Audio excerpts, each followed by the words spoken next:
দেখো বন্ধুরা, আমরা সবাই মিলে পিকনিক যাবো বলে খুব এক্সাইটেড ছিলাম। আর আরেকটা কথা কি জানো, মানে এটাই ছিল আমাদের লাস্ট বছর সব বান্ধবীদের সাথে বন্ধুদের সাথে কাটানো।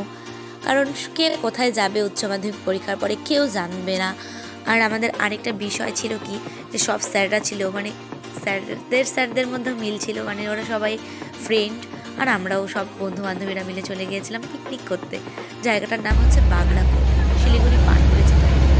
আর আমাদের সামনেই ছিল পাহাড়, দেখার জন্য তো খুব এক্সাইটেড ছিলাম। ভিডিও বানানো মানে কি আর বলবো, কিন্তু আমি একটা বিষয় নিয়ে খুব দুঃখিত, আমি আমাদের ফ্রেন্ডদেরকে দেখাতে পারলাম না।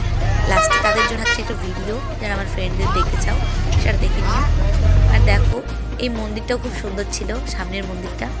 তারপরে আবার একটা গলিতে ঢুকে গেলাম। এখন পাহাড় আমাদের খুব সামনে, আর বেশি দূর নেই আমাদের যাওয়ার। আর আমাদের সাথে আমাদের স্যাররাও খুব মানে ফ্রেন্ডলিভাবে মিশেছিল, খুব ভালো, খুব মানে খুব খুব খুব মজা করেছি আমরা। আর খাওয়া দাওয়া তো তেমন আমরা করে যাইনি, কারণ 8টার দিকে বেরোতে হয়েছিল। দেখো আমাদের এবার নাচ, ও আমি তো রাক্ষসের মতন খেয়েছিলাম, খাওয়ার ভিডিও করিনি। আর দেখো আমাদের স্যারও আমাদের সাথে এনজয় করছে, খুব মজা হয়েছে খুব। আর আমার ভিডিওটা ভালো লাগলে লাইক শেয়ার কমেন্ট করে দেবো please please guys. Thank you.